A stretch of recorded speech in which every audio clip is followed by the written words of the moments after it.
जय हिंद। आप सभी का स्वागत है आपके अपने YouTube channel Alex coaching classes में। तो आज हम लोग पढ़ने वाले हैं chapter 3 class 10th NCERT math से। ठीक है, चैप्टर नेम था linear equation in two variable. उसी का आज एक्सरसाइज 3.2 करेंगे। लेकिन 3.2 स्टार्ट करने से पहले ठीक है, आपको कुछ चीज़ें समझना ज़रूरी है। जैसे कुछ पॉइंट हम आपको आज डिस्कस करने वाले हैं, जैसे इंटरसेक्टिंग लाइन क्या होता है। ठीक है, इसके अलावा कोइंसिडेंट लाइन क्या होता है, पैरेलल लाइन क्या होता है, क्या क्या टॉपिक एक्सप्लेन करेंगे। चलिए मैं लिखता हूँ। सबसे पहला टॉपिक जो हम आज आपके साथ डिस्कस करेंगे वो है इंटरसेक्टिंग लाइन।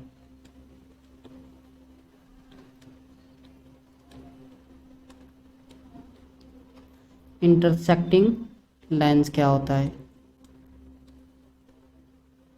ठीक है, दूसरा topic coincident.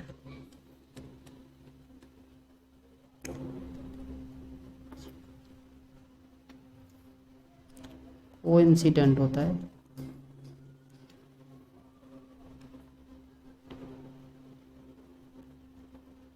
Coincident lines.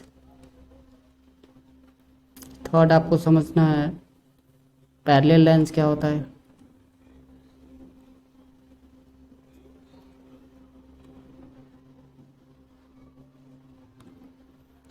Fourth आपको समझना है यूनिक सॉल्यूशन क्या होता है, या किस पेयर ऑफ लीनियर इक्वेशन का यूनिक सॉल्यूशन होगा। ठीक है, ये सब सारे टॉपिक हम पढ़ेंगे pair of linear equation into variable में। यूनिक सॉल्यूशन, उसके बाद आपको पढ़ना है इनफाइनाइटली मेनी सॉल्यूशन।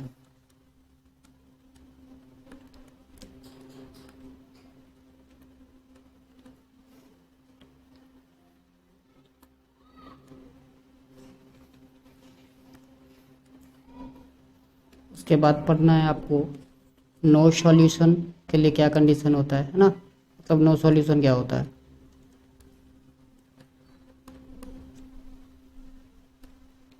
उसके बाद कंसिस्टेंट पेयर ऑफ इक्वेशन क्या होता है। Consistent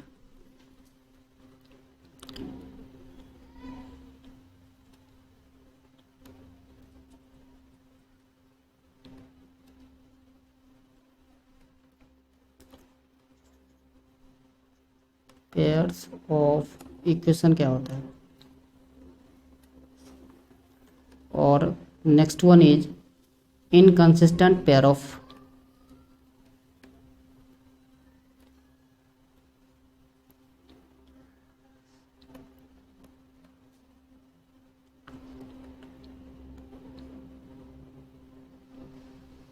pairs of equation. चलिए, इतने सारे टॉपिक आज हम आपको एक्सप्लेन करने वाले हैं।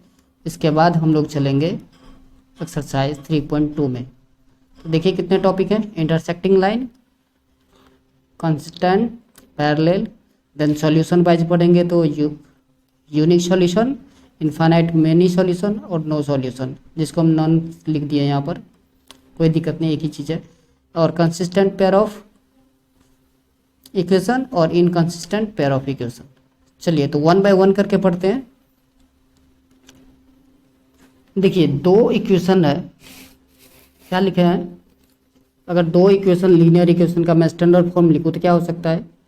a1x plus b1y plus c1 equals to 0, ये होता है standard form. a2x plus b2y plus c2 equals to 0। these two are the standard form of linear equation, two linear equation. चलिए इसको इक्वेशन 1 मान लेते हैं और ये इक्वेशन 2 है आपका। ठीक है, तो यदि फर्स्ट कंडीशन याद रखना आप, first condition if a1 by a2 not equals to b1 by b2 होगा तो आपका इंटरसेक्टिंग लाइन होगा। इस टाइप के पेयर ऑफ लिनियर इक्वेशन जिसमें a1/a2 not equals to b1/b2 होगा तो वो होगा इंटरसेक्टिंग लाइन। इंटरसेक्टिंग लाइंस याद रहेगा, बहुत ही आसान है। ठीक है, और इसी में एक चीज़ और ऐड कर लेते हैं, नहीं तो चलिए 1 बाय 1 करके ही डिस्कस करेंगे। दूसरा condition, if a1/a2 is equals to b1/b2 is equals to c1/c2 होगा तो ये होता है आपका कोइंसिडेंट लाइन। कोइंसिडेंट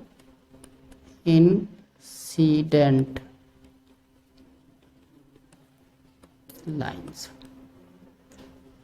चलिए थर्ड,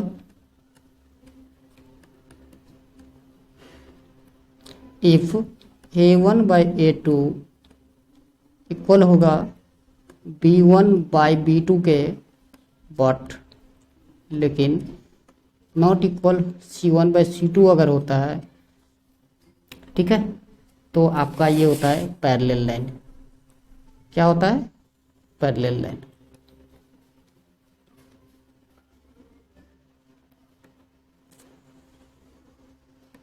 ठीक है, तो फर्स्ट 3 टॉपिक हो गया क्लियर आपका। चलिए अब हम पढ़ते हैं यूनिक सॉल्यूशन। तो चलिए पहला टॉपिक जो है मैं डालता हूँ, मैं नंबरिंग कर देता हूँ सारे को। 4th, unique solution. Unique solution, इसके लिए कंडीशन होता है कि a1/a2 नॉट इक्वल होना चाहिए b1/b2 के। एक और चीज़, यूनिक का मतलब पता है आपको? यूनिक मतलब एक, उसके अलावा और कुछ भी नहीं, सिर्फ और सिर्फ एक ही, है ना। चलिए दूसरा था हमारा टॉपिक, वो था infinitely many solution. Infinitely many solution.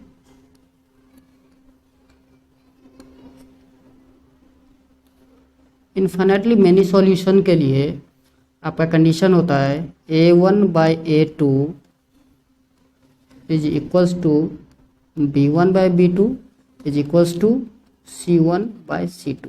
ये इक्वल्स टू है, याद रखिएगा। ओके, थर्ड आपका था नो सॉल्यूशन। नो सॉल्यूशन, जिसको मैंने नॉन सॉल्यूशन लिख दिया था पिछले स्लाइड में।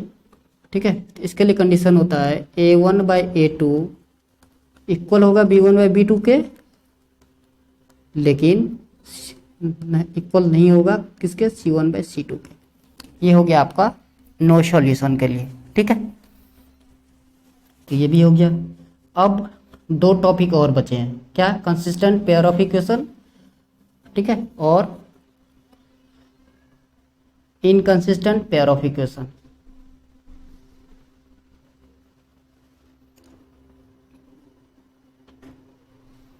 तो इसके लिए नोट डाल के मैं लिख देता हूँ। ठीक है, इसके लिए हमें अलग से याद रखने की ज़रूरत नहीं है। इसी दो नोट का जो 2 पॉइंट है इसमें ही आपको पता चल जाएगा कि कौन सा कंसिस्टेंट होगा, कौन सा इनकंसिस्टेंट होगा। तो पहला है, if the pair of equation has, if the pair of equations होगा, equations have unique solution,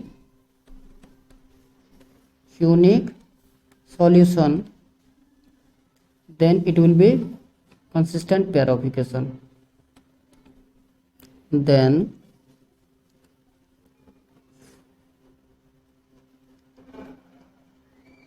it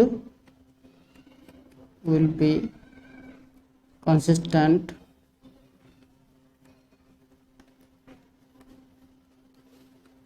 pair of equation. ठीक है, याद रहेगा। अब आपको पता है यूनिक सॉल्यूशन के लिए क्या होता है, a1/a2 not equals to b1/b2। दूसरा क्या है भाई, दूसरा है आपका if the pair of equation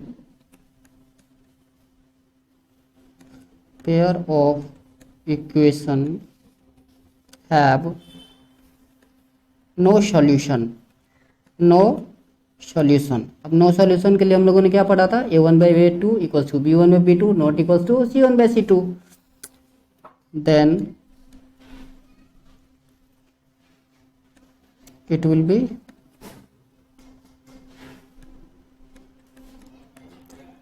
inconsistent pair of equation। इन क्या था, इनकंसिस्टेंट, हाँ, pair of equation, pair of equation. चलिए इतना समझ में आ गया, तो आशा करता हूँ आपको अच्छे से समझ में आया होगा। चलिए अब हम बढ़ते हैं एक्सरसाइज 3.1 की तरफ, सॉरी 3.2। 3.1 ऑलरेडी हम आपके साथ डिस्कस कर चुके हैं। 3.2 के तरफ देखिए, पहला एक क्वेश्चन कह रहा है जो आपके स्क्रीन पर ये रहा, from the pair of linear equation in the following problem find their solution graphically. 10 students of class 10th took part in mathematics quiz in the number of if the number of girls is 4 more than the number of boys।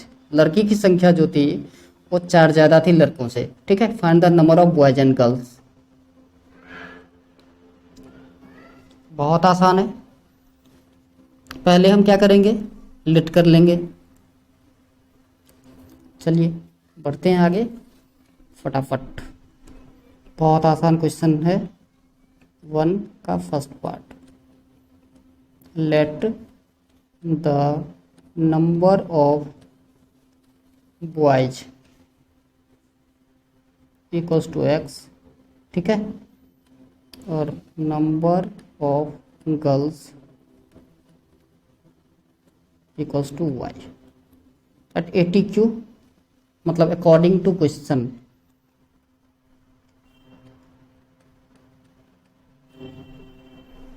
x plus y equals to 10, this is equation first.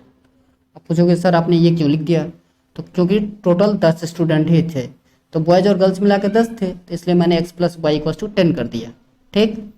अच्छा, अब दूसरा condition क्या बोला कि girls is 4 more than number of boys. Girls 4 ज़्यादा थी boys से, तो आप देखो बॉयज क्या है x और गर्ल्स क्या है y।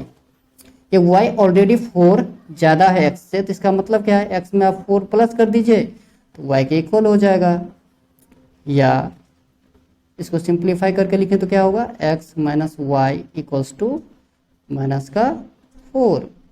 ये हो गया आपका इक्वेशन सेकंड। अब ग्राफिकली रिप्रेजेंट करना था। ग्राफिकली रिप्रेजेंट करने के लिए मैंने आपको 3.1 में बता दिया था कि पहले हमको 2 टेबल बनाना होता है, इक्वेशन 1 और 2 के लिए सेपरेटली। चलिए मैं बनाता हूं।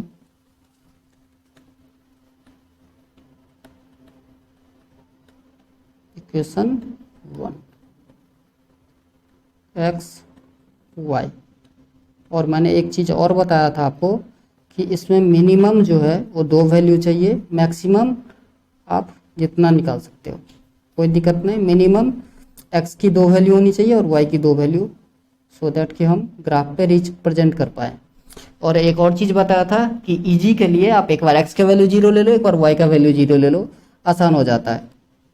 लेकिन ये चीज़ याद रखना कि x और y का वैल्यू 0 लेने के बाद आपका आंसर जो है दूसरे वेरिएबल का डेसिमल में ना आए, नहीं तो फिर आपको थोड़ा सा प्रॉब्लम हो जाता है। जैसे 20 बाय अगर 3 आ गया तो हो गया आपका 6.6666 आएगा, तो इसको रिप्रेजेंट करने में थोड़ी सी प्रॉब्लम आती है। तो ये देख करके, जैसे यहाँ पर देखिए x प्लस वाई को 10 है, तो हम यहाँ पे ले सकते हैं।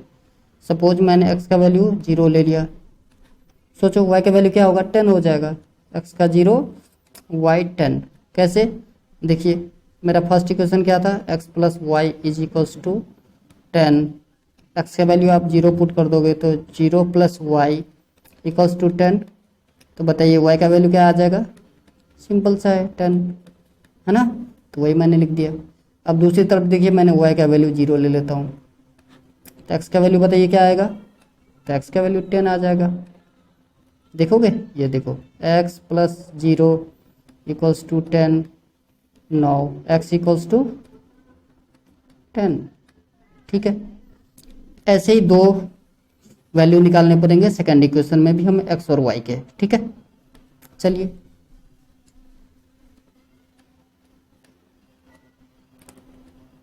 इक्वेशन 2।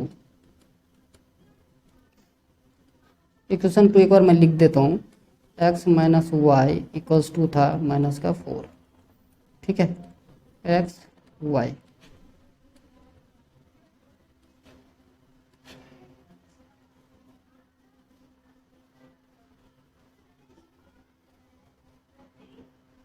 अच्छा, इसमें देखिए x का वैल्यू अगर मैं 0 ले लूँ तो y का वैल्यू क्या आएगा?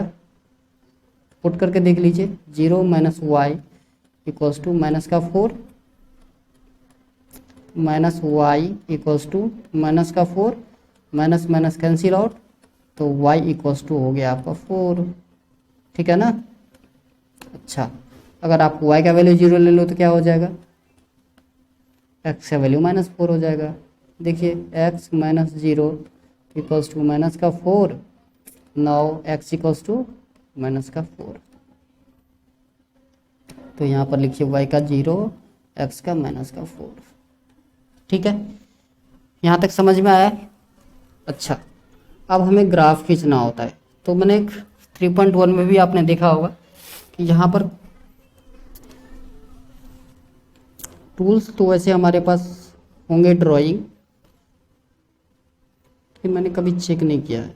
चलिए ऐसे ड्रॉ करता हूँ मैं।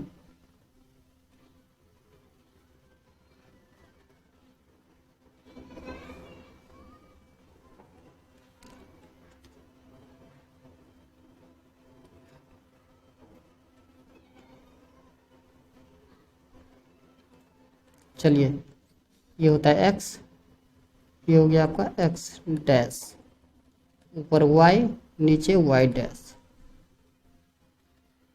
y dash. ठीक है, ये होता है आपका 0, यहाँ पर 1 2 3 4 5। ये आप ग्राफ कॉपी पे करोगे तो बहुत ही अच्छा होगा। ऊपर 1 2 3 4। और मैंने पिछले वीडियो में आपको बता दिया था कि लेफ्ट हैंड साइड निगेटिव होता है और नीचे निगेटिव होता है, राइट हैंड साइड और ऊपर पॉजिटिव वैल्यू होता है। ठीक है, ये तो आप 4th क्लास ऑनवर्ड पढ़ते आ रहे हो।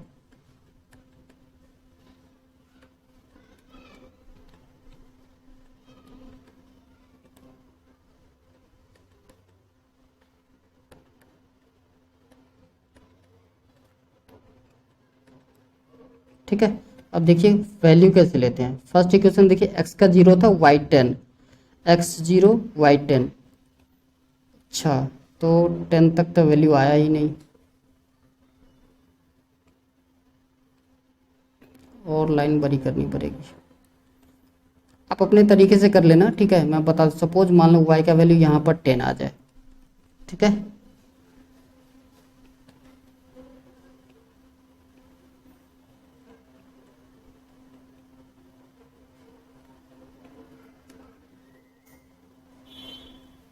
मान लो यहाँ पर डॉट डॉट लगा, यहाँ पर 10 आ जाए, थोड़ा सा बड़ा लेना था मुझे। तो देखिए x का 0 और y का 10। ठीक है, तो ये पॉइंट बनेगा सपोज, और एक्स एक्सिस पे भी 10 लेना था, इसको भी बड़ा कीजिए। मान लीजिए यहाँ पर 10 आ गया, क्योंकि हमारे पास स्पेस का थोड़ा प्रॉब्लम है। ठीक है, तो आप अपने तरीके से कर लेना।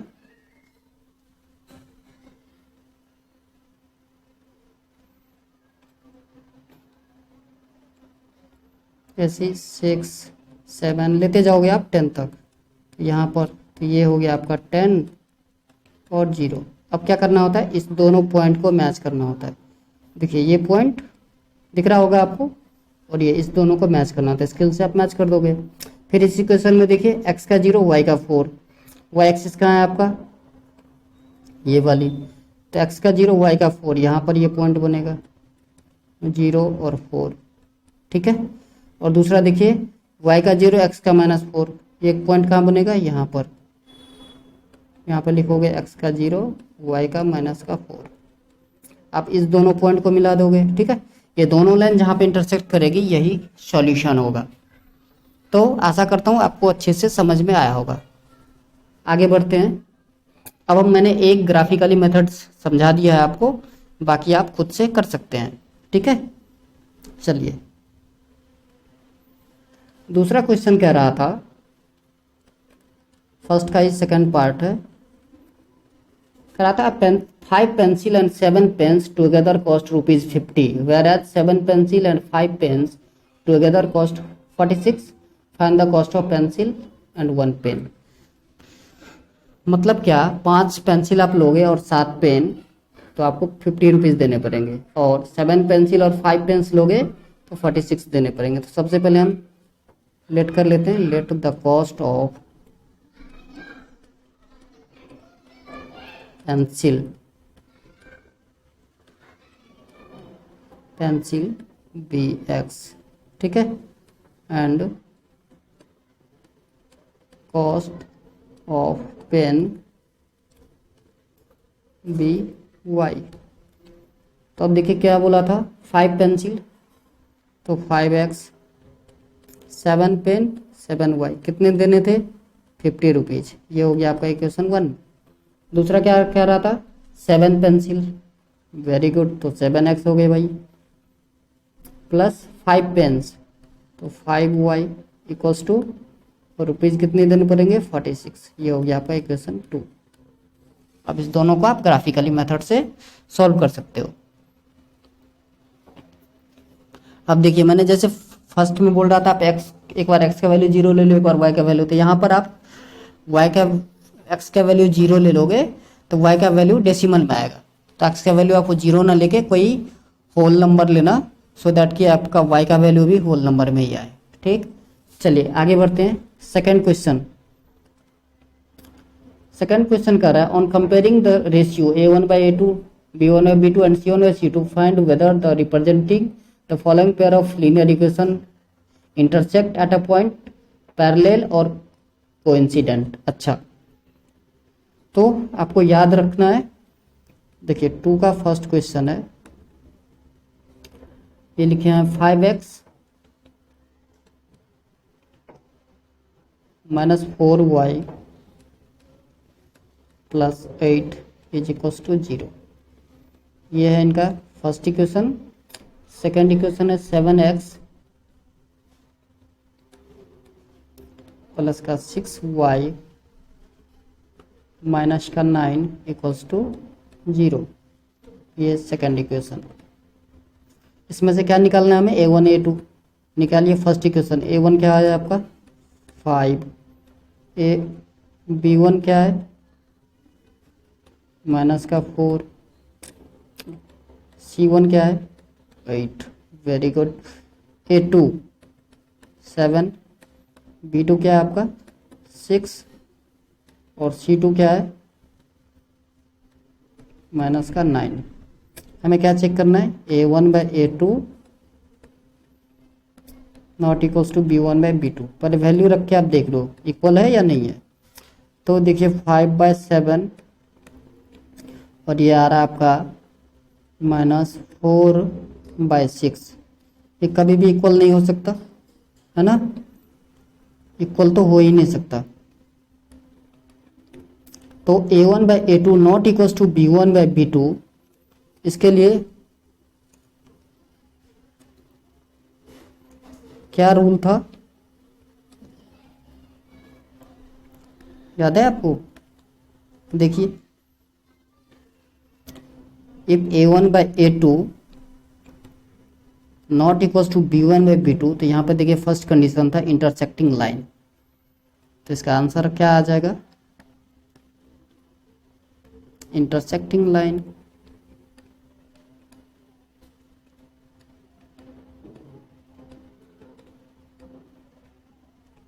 इंटरसेक्टिंग लाइन, ठीक है। चलिए नेक्स्ट क्वेश्चन। ऐसे ही आप सारे क्वेश्चन कर सकते हो, कोई दिक्कत नहीं है। सपोज सेकंड क्वेश्चन भी मैं आपको करके दिखाई देता हूँ। सेकंड क्वेश्चन है आपका 9x plus 3y plus 12 equals to 0। 9x plus 3y plus 12 equals to 0। एक मिनट, कोई कॉल कर देता है तो इसको। दूसरा है आपका 18x प्लस का 6y प्लस का 24 इक्वल्स टू 0। ये है आपका इक्वेशन 1, ये है आपका इक्वेशन 2। फटाफट a1/a2 आप a1 का वैल्यू निकालिए।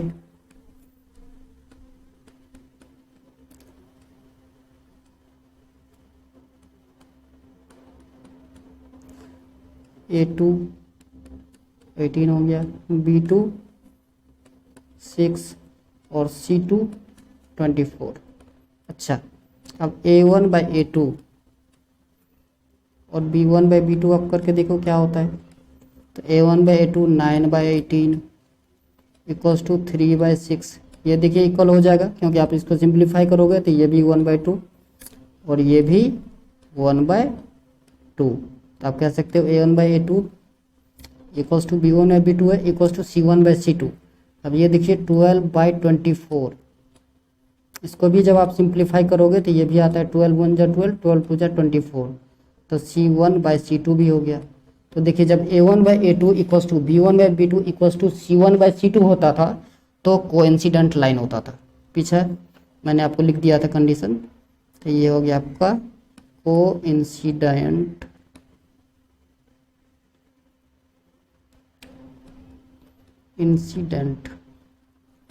लाइन, ठीक है। क्लियर है। चलिए इसका थर्ड पार्ट, सेकंड क्वेश्चन का ही थर्ड पार्ट।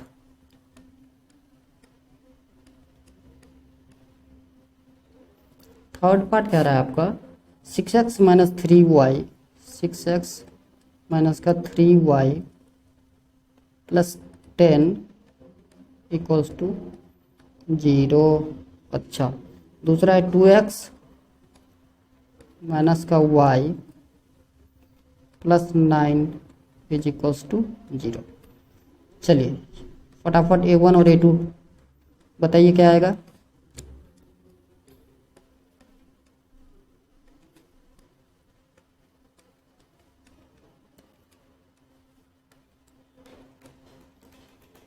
a2 क्या आएगा आपका 2, b2 कुछ भी नहीं है -1 और c2 9। तो यहाँ पर क्लियर दिख रहा है कि a1/a2 इक्वल है ना। a1/a2 इक्वल है b1/b2 के।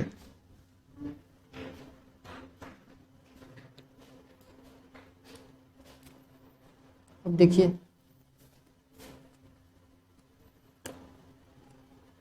6/3 इक्वल्स टू 6/2 था, -3/-1, ठीक है, नॉट इक्वल होगा 10/9। ये दोनों तो इक्वल हो गए। देखिए 2 1 जा 2, 2 3 जा 6, यहाँ पे माइनस माइनस कैंसिल आउट कर दीजिए। तो a1/a2 इक्वल हो गया b1/b2 के, लेकिन c1/c2 के इक्वल नहीं हुआ।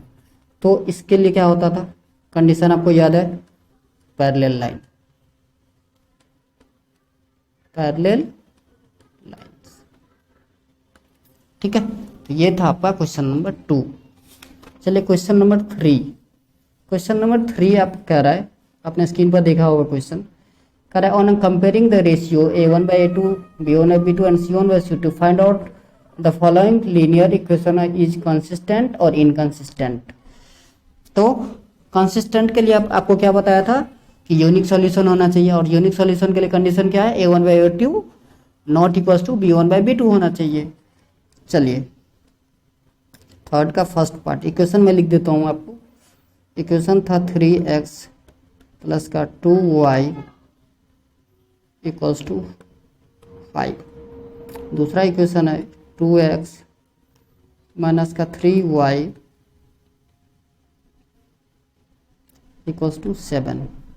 इसको आप स्टैंडर्ड फॉर्म जैसे था उसमें अगर आप लिखोगे तो ये आएगा 3x प्लस का 2y माइनस का 5 इक्वल्स टू 0। इक्वेशन 1 ये हो गया आपका 2x माइनस का 3y माइनस का 7 equals to 0। This is equation second. अब देखिए a1 आपका क्या आएगा 3, b1 2 और c1 क्या आएगा आपका माइनस का 5। ठीक है, a2 2 आ जाएगा, b2 माइनस का 3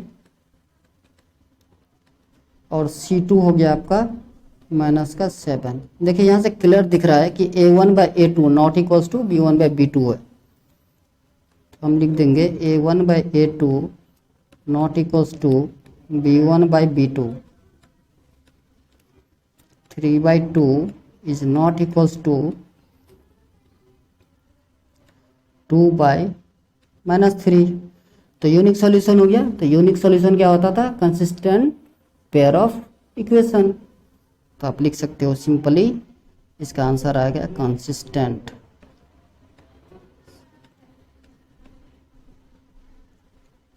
ठीक है, चलिए आगे बढ़ते हैं। आगे सेकंड क्वेश्चन है, थर्ड का ही सेकंड पार्ट। ठीक है, यह है 2x माइनस का 3y इक्वल्स टू 8 और दूसरा है 4x minus 6y equals to 9। देखिए इसको भी आप रिड्यूस कर लीजिए फटाफट। तो 2x minus 3y minus 8 equals to 0। This is equation first. 4x minus 6y minus 9 equals to 0। This is equation second. फटाफट a1 a2 का वैल्यू निकालिए। a1 2 हो गया आपका, b1 हो गया माइनस का 3 और c1 हो गया माइनस का 8। a2 हो गया आपका 4, b2 हो गया माइनस का 6 और c2 हो गया आपका माइनस का 9। ठीक है, तो यहाँ पर देखिए a1/a2 इक्वल्स टू b1/b2 आपको दिख रहा है। a1/a2 इक्वल्स टू b1/b2 हो गए सर कैसे, वैल्यू पुट करके देख लीजिए। 2/4 इक्वल हो जाएगा माइनस 3/6 के। देखो 2 1 जा 2, 2 2 जा 4, ये माइनस माइनस कैंसिल आउट, 3 1 जा 3, 3 2 जा 6 इक्वल हो गए। लेकिन ये आगे जो है वो इक्वल नहीं है, नॉट इक्वल्स टू c1/c2। कैसे देख लीजिए, -8/-9 है, ये इक्वल नहीं होगा। तो इसके लिए क्या, if a1/a2 equals to b1/b2 not equals to c1/c2, ये क्या होता था, नो सॉल्यूशन। याद है आपको, तो नो सॉल्यूशन को मैंने क्या बोला था, इनकंसिस्टेंट। ये हो गया आपका इनकंसिस्टेंट।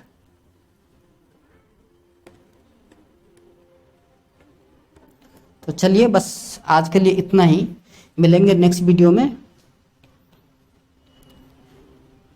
नहीं तो वीडियो बहुत बड़ा हो जाएगा।